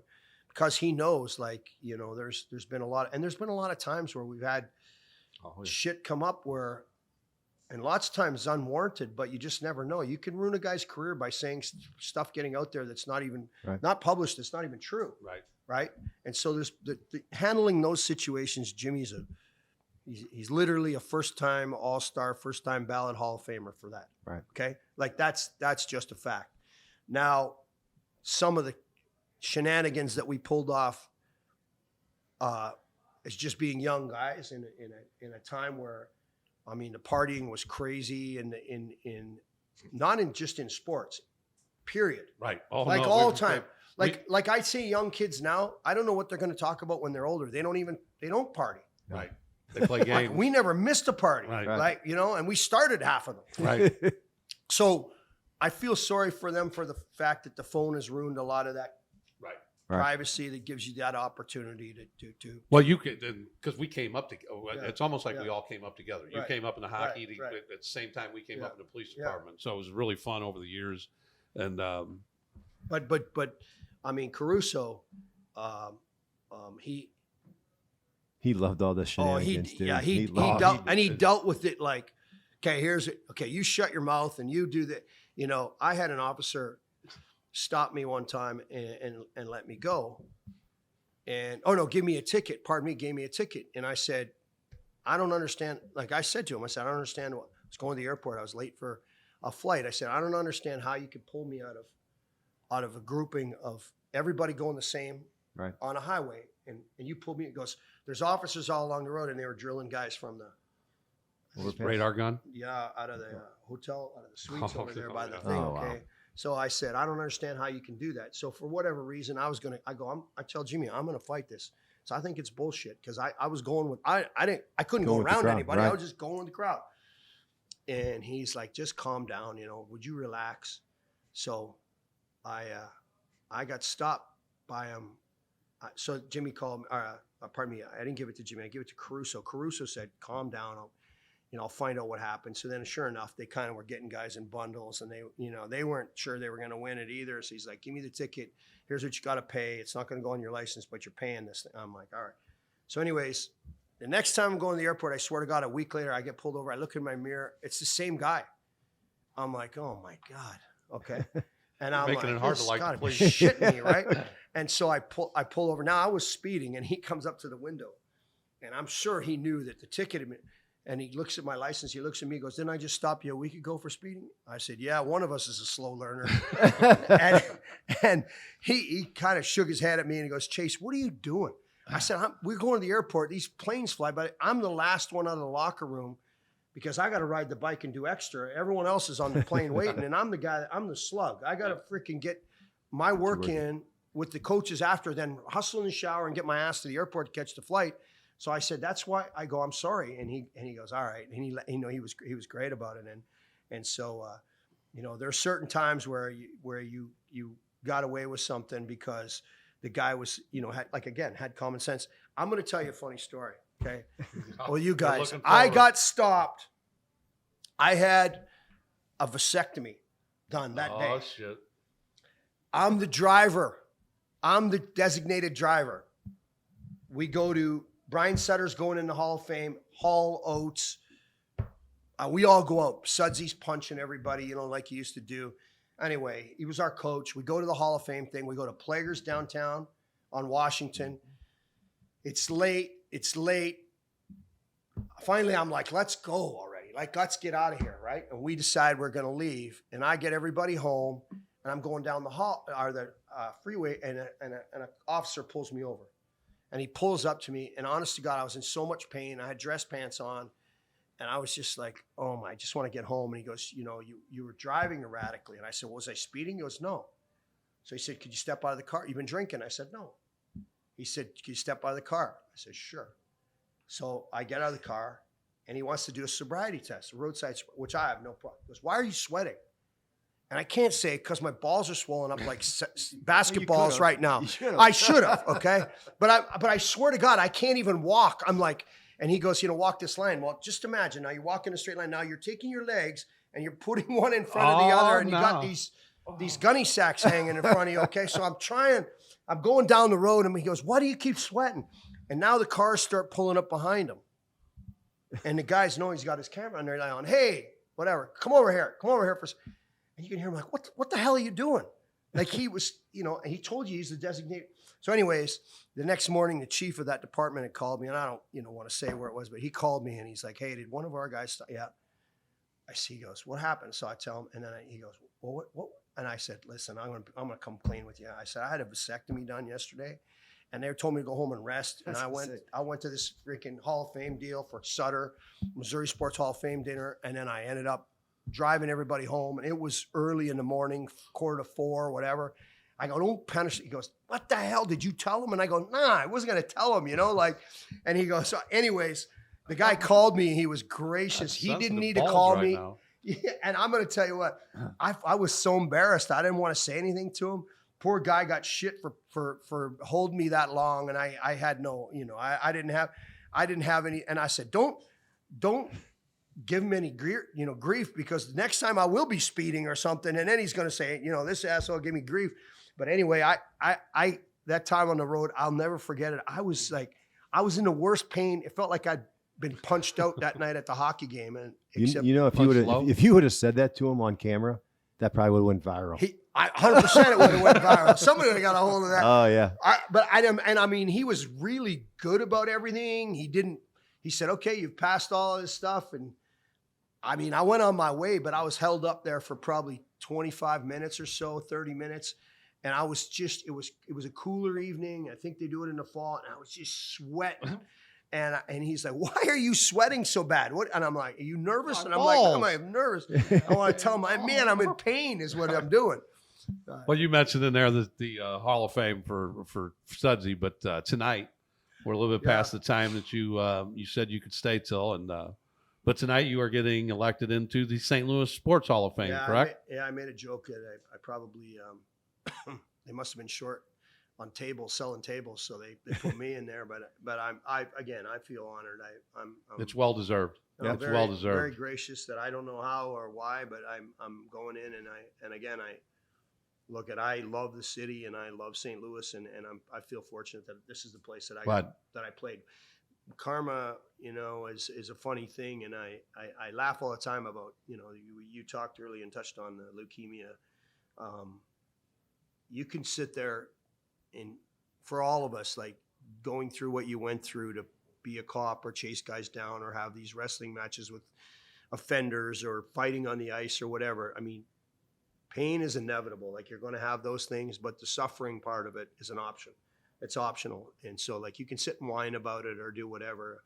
I tried not to do that. I try not to do that, live my life that way of being a complainer or a whiner or whatever it is. But I think I'm also not one to look for sympathy. So I don't, like I was jokingly said, well, we had to put the Make-A-Wish kid in there, so that's why I got in, But I jokingly, say that because I'm humble enough to know that it really is an honor. And for me, like, going in there is special, and I don't take it lightly. But I also I'm so grateful that it's here in this city, because I could have been a New York guy and you get lost in the shovel. I could have signed in Philadelphia, and it could have, so it's funny how it worked out. And again, I feel blessed. I even getting healthy, being in remission, and knowing that now I have a platform to help other kids, or I get a lot of calls to it. I do videos to help people and try and get them their mindset right. Because leukemia is not so much what kills you. What kills you is the cure. Right. And it's hard. And the reason people die from it is because it's hard.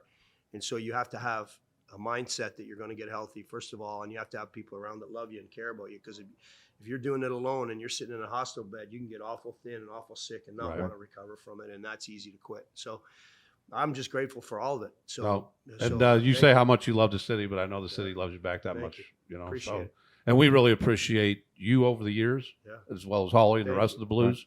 Well, I couldn't have been a career player here without you guys. I know the way it was. Well, and we just touched on some of the stories you could yeah. have probably told, and we appreciate you coming by and taking the time on the night that you're going into the St. Louis Hall of Fame, and you came in here for lunch with us, and Are you going to change clothes? Not if I don't get out of here. You were late, by the way, so I might not have time. Oh, they all know that. They know the talent shows up late, Kelly. Sorry about Kelly, that. He wasn't the talent on this show. I can tell you that. No. All right, Kelly. Thank you so much. All right. Thank you, guys. Thanks, boys. Welcome back to the Brighter Side of Blue, our worldwide podcast. As promised, we have our sponsor spotlight segment.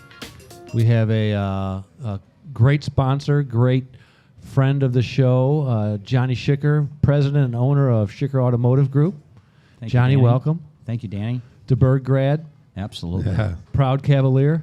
Absolutely. My sister-in-law is in the crowd. She's a Cavalier.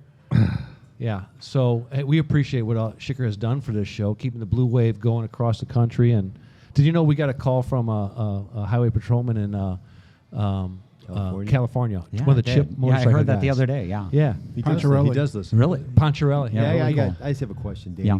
For Yeah. Danny, actually. Yeah, I was in the middle of my setup and everything. You but can continue, but I got to ask. I'm kind of nervous. so I can't really continue. Kind of nervous. No, you can't. I brought up pickleballing and offended you. Yeah. Now you got. I asked him if he ever got pickleball by. He said no, which is good. But you brought your whole fan club. I'm worried about getting out of here. And you should be. I mean, you made fun of a sport that's dear to my heart. You And you know call what? Campbell. How many security. pickleballers are out there? Raise your hand. Oh shit, I'm in trouble. But here, you have support. You have support in Johnny Schicker. He was a soccer guy at DeBerg too. You're a soccer guy. Yep. That's right. That's you why know. he'll have my back. We didn't really hang Yeah. out. Johnny's a lot older than me. 1 year. Okay. And he was a soccer guy. He hung with the soccer guys. You guys were kind of, JD, you guys were kind of snobs, soccer guys. Half the soccer guys were high.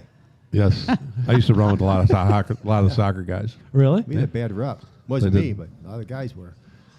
Hey, we wouldn't be able to keep this blue wave going if it wasn't for Schicker Automotive Group. Nope. There's just no way we can afford. Jack, our producer, is very expensive. We have no coupons, like I said, for him. He will not give us a hustle. We pay or he doesn't show up, and it's as simple as that. So thank you for that. You're welcome. But, hey, there's a lot of car dealers in St. Louis, and they sell cars. And that's all they do. So they're not front for something else. They're not. Well, no. I mean, what I mean is that you guys are like Kamala community Howard. first. Kamala Howard. Hey, we don't get political. Sorry. Yeah, don't do that. Okay, We don't I'm do sorry. that. But what I'm saying is, you guys are community first. You every weekend down there at the South Kings Highway store. I had to say that for Ken Plackey. He doesn't want me to mention the Washington Union store. He's looking at the back of your head. Right now, he's eyeballing me. But there's things from Make-A-Wish Foundation. Yep. You go down there and test drive a car, you get $25 to Make-A-Wish. You pick up people's cars. Mama Howard.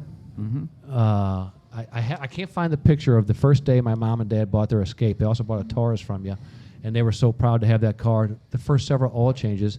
John Schicker, the owner of Schicker Automotive Group, walked from the store, picked up my mom and dad's car, and took it for an oil change and brought it back. They didn't even know it was. Yeah, of course, they knew it was gone. They gave him the keys, but Look at that. who does that? Every time I drive down Bancroft, Schickers. I think about them.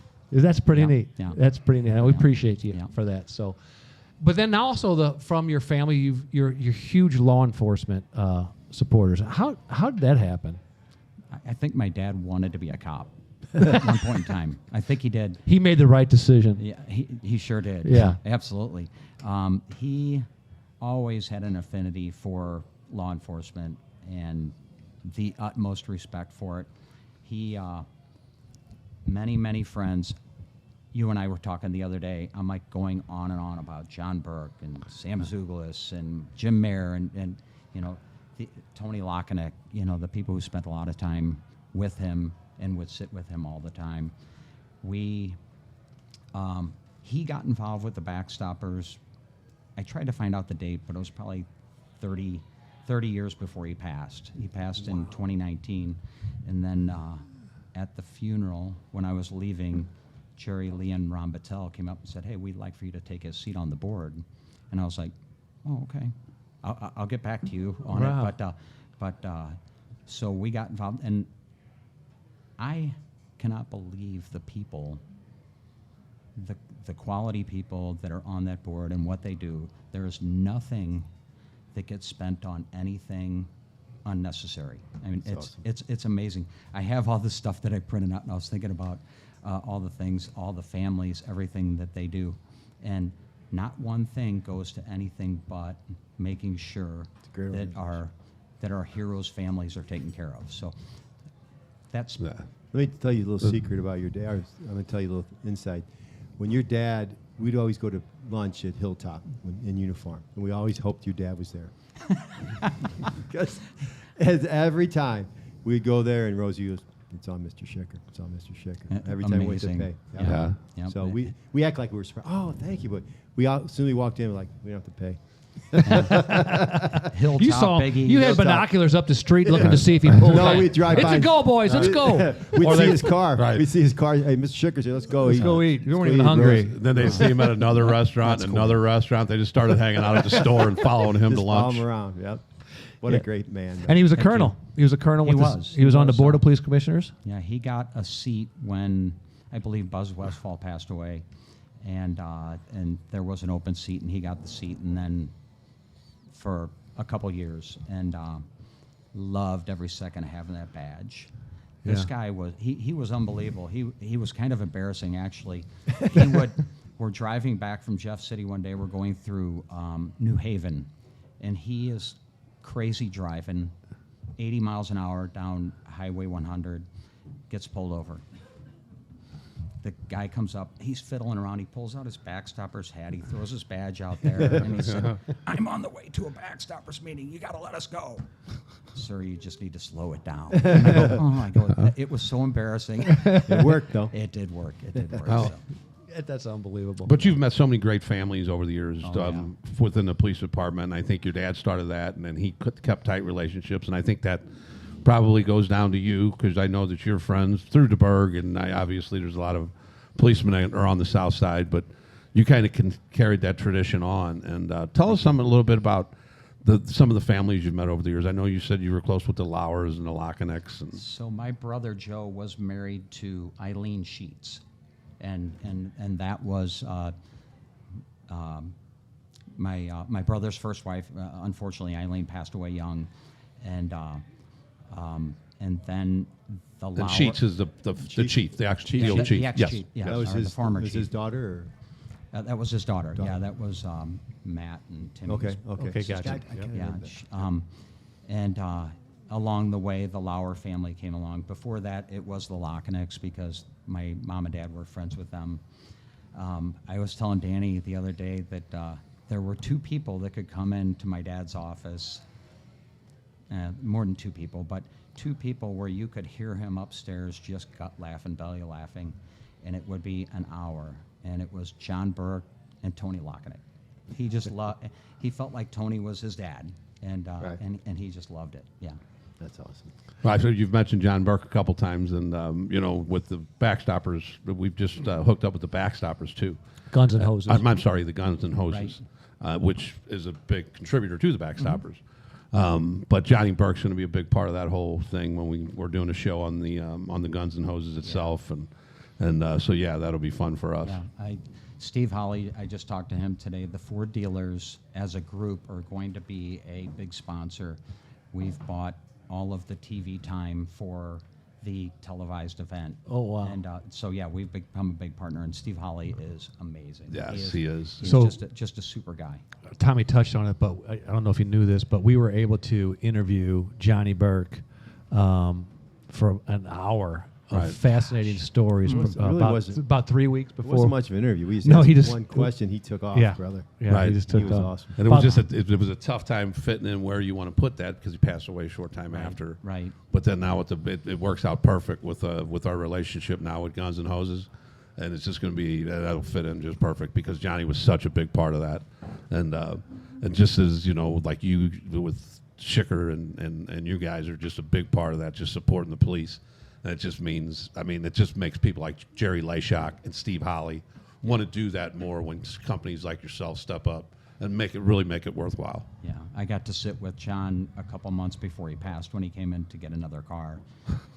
didn't change at all. I mean, he was tired, and but Yeah. It was still him, and it was just always a classic event. Yeah, we interviewed him for about an hour and a half. About 45 minutes. 45 minutes has to be cut out, I'm sure. Can't be used. Oh, he has stuff. some great stories, though. So if the state goes to state control of the city police department again, we need you to be a commissioner for these young coppers. sir. I thought there wasn't any politics on this show. It's not politics. No, it's an state. opinion It's on how we all things should grew go. up on the police department as state control, Yeah. and it worked. And there was no talk of defunding the police. It was support the police and. No comment.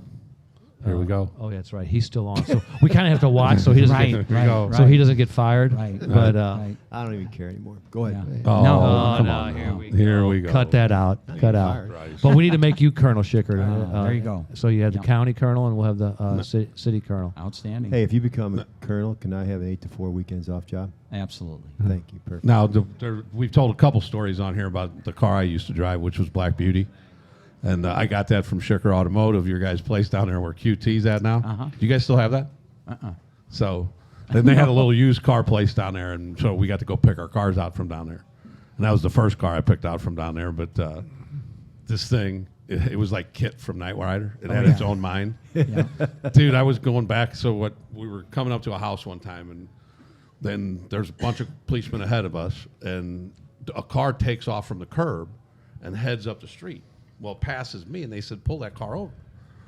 Well, I was going the one way, it was going the other way, and it gets through the intersection. Well, I throw this thing in reverse, and I'm just going to, back up into the intersection, stop, throw it and drive, and then turn and get behind it. Well, I'm doing it pretty quick. And then Black Beauty took over. That thing went into the intersection, slid around. And as it slid around and I put it in drive, I was facing right in the right direction, and I did it like that. And that's when I knew there was something else going on. Did you turn it back into Schicker Automotive? I had to because Was it was like wrecked? I was well over its mileage. If I remember Johnny's we, name, had, man. we had a leasing company, and we had a ton of leases, and Tony Lockenick would call me once every couple months and say, hey, we need to replace this one. For our undercover cars? Yeah, that was Black you- Beauty. Yeah. Yep. There, you have any pictures I of get that the thing? repo back and that was give it to you before guys to use. That was it. And then, like when when Leo was talking about how we were going down the Highway 70 and when we were squeezing through the cars, Yeah. that was Black Beauty. It just saw an opening and just shot right through it. I mean, it was literally they'd go and I'd shoot right down the white line with just a little bit on each side, and that was when the at the end of that, the one part of the story we didn't tell was Joe Spieth shows up as our boss. And the Channel 11 guy goes up to me and goes, you the boss? And he goes, yeah. He goes, who drives that black Grand Prix? And Joe's like, why? He goes, that's the best damn driver I've ever seen. Hey, did you have one of those lights you stuck out in the window and stuck it on top? I had No, one. it was we just had the one that was No in the Starsky and front. Hutch then. I had that in my old Vice days. Yeah. Flip it up, plug it in the lighter, and flip it up there, and magnet stick on top. I was old school, JJ. Kojak. Those are badass. Yeah. Yeah, I still have that. I mean to bring it back to the police department, but I still have it Right. currently. Well, you use it Along once with in a your while. police jackets and You use it everything. once in Yeah, a while when but- you're trying to get through traffic. aren't you? No, I'm gonna get it back. I'm gonna get it back. Chief, if you're listening, it's coming your way. Get it there this week. I kind of doubt it. So you listen. You're an avid listener, but you don't watch. You do it while you're walking in the Yep. morning, so you don't get to see JJ's pretty face in the morning. So you've heard about Hootie's Rescue Haven, and, Yes. and producer John's passionate about that. Yep, very cool. So, John, you wanna take it from here? What we got going with Hootie? I think we have Russ Johnson in the house. Yeah, Russ Johnson is here, and he's really spearheading this golf tournament that's on October 6th out at Sugar Creek. Are you sold out, Russ? So, yeah, at least all the Outstanding. foursomes are sold out. But hey, Russ, if you have a minute, can you come up to the table, please? Come right behind, or between Danny and Danny and Johnny. Johnny. Yeah, come right here. Come here, Schnookums. Yeah, they'll make you look better. Right. So, hey, before I get started, this is another pat on Johnny's back. You didn't know this, but so Russ does the fundraising for Hootie's No Kill Rescue Haven, and we're not going to name any dealerships because we don't get political, and we're not going to get into that. But he went to 25 dealerships, and every one of them said no. Didn't give him a nickel. Maybe it's you. What's up? Maybe I think so. It could be. I mentioned to Johnny Schicker, you're coming on a show. We're going to do something for Hooties, and Johnny goes, "I'm bringing a check." So one more pat on the back for Schicker Automotive for the community. Boom, no twist of the arm. So, Russ, we have checks from my brother's company, Optic Armor, Schicker Automotive, Brighter Side of Blue, and then a bunch of personal checks and for Hooties to take care of those doggies. Take care of those doggies. And Great cause. Thanks, Russ. You do very nice gestures. You do very nice things out there. Thank you. Hey, Danny. Go ahead, That'll go along. Hey, Danny. All right. Can I say? Go ahead. Thank you so much. No. I want to. I Go heard- ahead. Hey, Russ, I think JJ wants a piece of you. You want to tell him about your citizen arrest you made? What do you do? Speaking in the mic. Well, I had to make an arrest on our buddy here, Dan. Uh-oh. It was a citizen's arrest. JJ put me up to this. First degree pickleballing. Hey, reach in that envelope and get me my damn check back out. We had to set him free on bond. Your We had to mic's make a cut. podcast. You're out. Sit down. Get out of here. You don't know what's coming your way. You don't know what you started with me, just so you know. No, I'm scared. Just so you know. I was scared. Well, we got all kinds of shit wait a brewing minute. for you. First of all, I'm people, France, baby. people are still saying you haven't got even yet with you. For what? Well, you guys Miss- pick on me and stuff. I think we're almost even. I don't really. I see try to stay neutral. I don't I'm trying really to see go it France that way. over here. I don't really see it that way. So, Johnny, before we talk a little bit more about what Schicker Automotive and some good police stories that we want to hear a good police story from your perspective growing up. I mean, it's fine that your dad was a pro law enforcement, but what made you? It's everybody I know. I was thinking of the police story. I was thinking about my dad picking me up from the 2nd District. That's what I was wondering if that ever happened. Oh, yeah. I was the last guy sitting on the cooler at Francis Park. Oh, come on. You didn't and run? Everybody else did. I turned around and there was the exactly. paddy wagon. I was probably there that night. and I they- ran. His And they dad was drug- a board member. He didn't have to run. Yeah. Okay. Well, no, that's funny you say that. My dad's cousin was the board member, and his name was John Schicker. Never met the man before, didn't know who he was, but I got out of most of everything because of that. But that particular night, I had one of my dad's Gatorade big coolers, and we were all up there partaking. Got hauled in, and my dad had a. He was full when he came to pick me up, and he wasn't happy. And the Gatorade cooler was sitting in there, and he told the police officer, "Before I take him, I want my cooler, and I want what's in it." I can't believe you mentioned that because when you were coming on, I wanted to tell this story. And at Francis Park, growing up in high school, my sister-in-law Karen probably remembers this too. But all the high school kids, we went to Francis Park and we Who were all brought- the high school kids? You and Fudo and that rabbit joined you guys. Well, spearheaded by Father Funky. It's a shame that he couldn't get in. Holy cow! We had a great time. So you guys are up at Francis Park. Go ahead. Tommy, So on you guys fire, are all, dude. you guys are all up at Francis Park. Go ahead. Hey, What John, happened? you want to explain to everybody who don't watch the show who all three of those people are? No. You know, they're notorious St. Southside Louis people. rapists. But that was Creepy that, priest. That was the day that pickleball was invented. Killed his family. They all went and played pickleball. They made it up on the spot. Oh my It's a God. great place. It was a great place. Anyway, there'd be 300 kids there, and there'd be 50 to 100 coolers there, and Officer Fleming, Jack Fleming was 6'9", Frank Cioric, they'd come from both ends of the street on Tam, spin their card sideways and say, "Get out of here!" We'd all take off running, Well, they had and beer. they'd load up all the coolers.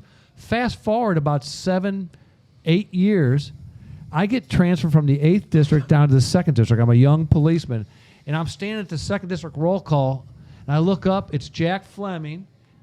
I'm on the squad with John Villa, Jack Fleming, and Frank Cioric. And they're like, "Hey, I'm down from the 8th district," and we get to talking. I get to know him. About 2 months into it, Jack Fleming goes, "Hey, Howard, come over for a few beers at my apartment." Go over to his apartment. And we had to go through his basement to get up to the stair. And in his basement, he had 75 coolers. And I said, Jack, I told him the story. He goes, oh, we loved it. We waited until if there was 50, we didn't come. We waited till there was 100, 150. We sat there and watched, and then we come, and we took all your coolers, all our beers. I go, I know. Can I help a brother out? Give me a few coolers back. I was on their squad. Unbelievable. Yeah. Amazing. Yeah, that's good, Tommy. You remember that? Oh, yeah. That was, I remember those days. I didn't hang out with you people, though. Yeah. No. I came with my own people. That was mostly DeBerg and St. Mary's guys. Hung out at Francis and then all the coolers and this and that. So, Johnny, I don't think you're. Go ahead. No. Go. Not a story of mine, but a passed down. So we had we had some thievery going on in our parts department down at Chippewa and Gravois at McMahon, and two guys went undercover, and I can't remember who the second one was, but the other one was Russ Cruz. Okay. Yeah. Lieutenant Russ Cruz. And they caught our parts manager robbing a spline, and my dad was forever grateful, and they became buddies, and of course Joe and I have been friends for a long time. All right. He didn't go to the Berg. He's St. The Mary's. thief didn't go to the Berg too. He's a did he? dragon. No, yeah, He was a dragon. He's a dragon. and along with my kids, yeah, he's a dragon. All right. No, but Joe's been on the show too. Obviously, you know that. Yep. Joe Yeah, Cruz. Joe And he Cruz. did. He had actually mentioned something to me. He said, hey, bring up this. And I didn't know if you'd remember the story, so I wasn't going to bring it up. But you told the story anyway. So look at her. Yeah, His dad. See how things work. Hey, Cruz. See, I told your story. That's unbelievable. This is I know you're not prepared for this because you didn't hear anything about this, but we always do a thing on our show called JJ Zen. Oh yeah. Okay. Here we go. And so it's when we get a little animated on the show, and JJ brings a little piece to the show with some of his wisdom. Do I go first? No. Hey, don't interrupt me, please. Anyway, so but today we want to do a Schicker Automotive JJ Zen off. Okay, so is there any chance that you have any Zenful sayings that you can throw out there, and then we're going to see what JJ comes up with? I might have one. Okay. You're setting me up, but go ahead. When all is said and done, more is said than done. All right, say it again. When all is said and done, more is said than done. I like that. That is strong. That is strong. That's a governmental one there. That is. It's kind of a bossy thing too, though. It's That's kind of political. Yeah, it's kind of a president of a company kind of thing. Or Lou Holtz. Football coach. This one I created myself. All right, what do you got, JJ? Oh, Straight from JJ. Straight from. Do it now. Sometimes later becomes never. nice. All right, say it again. Do it now. Sometimes later becomes never. These are kind of related. They're kind of in the same interesting. ballpark, Is but that original, JJ? No. You writing your own?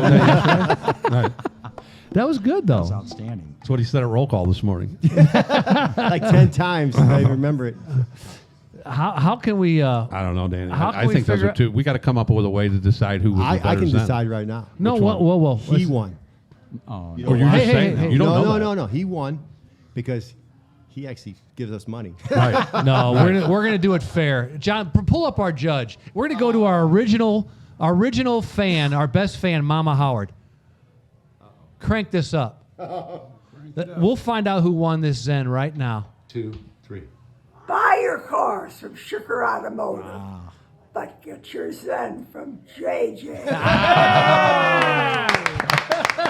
I love her. Beauty. I love her. That is so awesome. So there it is. You get to keep the job, JJ. Thank you. Do better though. I need Just to do better. I do need to Focus. do better, yeah. All right. I'll take the car sale. No kidding. Right. Good move. Just stay in your lane. Right. Yeah, stay in your There lane. you go. Yeah, that's what Mama Howard just said. Yeah. Just stay in your lane, people. Yeah, everybody do your Hey, John, thing. feel free to send me a Zen anytime you want. I'm hurting for him. But one of the guests we have after you is Kelly Chase, and we interview him this morning. Have you ever met Kelly? I have, but not talked to him. I mean, He's just yeah. what a wonderful man to listened be to him. around. An and, amazing guy. He's going into the we had to do it this morning because he is being inducted into the Missouri Hall of Fame tonight down at the very MAC. cool. So St. Louis Hall of Hall of Fame. Fame. I think it was Missouri. St. Louis. Whatever. I think they sounded really sure about what they were saying. I was reading it right before I left. It was the house. definitely St. Him and Steven Jackson and Ray Langford and a bunch of other people. Cool. Well, anyway, Very cool. we had him on, and he was telling some great stories, and We need him on Yeah. again because he was kind of rushed, but he was rushed. he could have kept on going. I had more questions for him. Tommy did. He was great. He was. I just, can't tell he's you just how a many natural. things I've been to where he has been the MC, Oh, and I yeah. know He's a natural. out of the goodness of his heart, he gives a lot. Yep. Absolutely. And he loves law enforcement just like he supports them just like you do. Yep. And that means so much. I mean, it really does. Some of the comments we've been getting over over our social medias and everything, of the people that really do support the police, and when somebody like you steps forward and has it, I mean, you and the Columbos and Corby Campbell and the Rivermen Cigar, all these guys that And support all our show, Venmo, all our Venmo fans that are getting in on Venmo. just means so much to us, and it gives us Yeah. it shows appreciation for what we're doing, and we really appreciate it. We really Thank do. you. Thank you. Yeah, I want to thank Ken Plackey for telling them about the podcast. Yeah, Plackey brought this on. He's a proud sponsor. Yep. and But I believe your supporter. wife is a follower too, if I'm not mistaken. She is. Yeah, Yep. I see her. And she likes a lot of her stuff on social media, so Well- that's much appreciated too. All them likes count because Let's we see see them. them. Right. See what she comments on this one. It'll be interesting. We see them. Hey, Right.